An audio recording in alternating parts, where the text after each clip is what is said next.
Let's thank the Creator God, the universe, for everything that He is granting us. Whatever we request Him, He simply grants us that. So we have to learn how to ask. നമ്മൾ മനസ്സിലാക്കണം എന്താണ് അദ്ദേഹത്തോട് ചോദിക്കേണ്ടത് എന്നുള്ളത്. അദ്ദേഹത്തിൻ്റെ വ്യാപ്തി എന്താണ് എന്നുള്ളത് നമ്മൾ ഇതുവരെ മനസ്സിലാക്കിയിട്ടില്ല എന്നുള്ളത് തന്നെയാണ് നമ്മളുടെ അറിവില്ലായ്മ.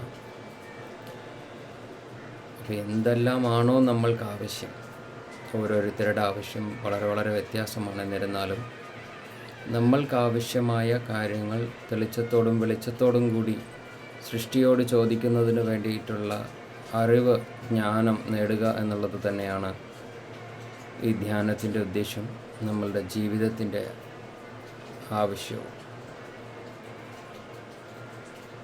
ജീവിതത്തിലേക്ക് തെളിച്ചം കൊണ്ടുവരിക, അതിനുള്ള ധ്യാന രീതിയിലേക്ക് മാറി ധ്യാനപൂർണമായ ഒരു ജീവിതം ജീവിച്ച്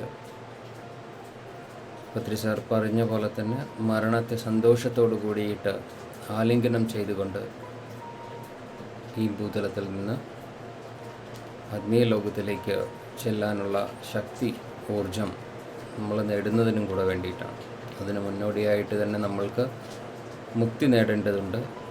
അതെല്ലാം ധ്യാന രീതിയിലൂടെ, ധ്യാനത്തിലൂടെ മാത്രമേ സാധ്യമാകൂ എന്നുള്ളത് മനസ്സിലാക്കിക്കൊണ്ട് ധ്യാനത്തിലൂടെ തന്നെ ജീവിതം ജീവിച്ചുകൊണ്ട്, അർത്ഥപൂർണമായിട്ടുള്ള ജീവിതം ജീവിച്ച്, മറ്റുള്ളവർക്ക് നന്മ ചെയ്തുകൊണ്ട് ജീവിച്ച്, ജീവിതത്തിൻ്റെ അർത്ഥം സ്വയം മനസ്സിലാക്കിക്കൊണ്ട് മറ്റുള്ളവർക്ക് ഒരു വഴികാട്ടിയായിക്കൊണ്ട് ഈ ഭൂതലത്തിൽ നിന്ന് വിടവാങ്ങുന്ന സമയത്ത് നമ്മൾ വളരെ സന്തോഷത്തോടു കൂടിയിട്ട് ആനന്ദകരമായിട്ട് ജീവിച്ച് മറ്റുള്ളവർക്ക് സന്തോഷം പകർന്നുകൊണ്ട്, നന്മ പകർന്നുകൊണ്ട് തിരിച്ചു പോകുന്നതിന് വേണ്ടിയിട്ടുള്ള എല്ലാ അനുഗ്രഹങ്ങളും സൃഷ്ടി നമ്മൾക്ക് പ്രദാനം ചെയ്യട്ടെ എന്ന് പ്രാർത്ഥിച്ചുകൊണ്ട് ഇന്നത്തെ ധ്യാനം ഇവിടെ നമുക്ക് അവസാനിപ്പിക്കാം.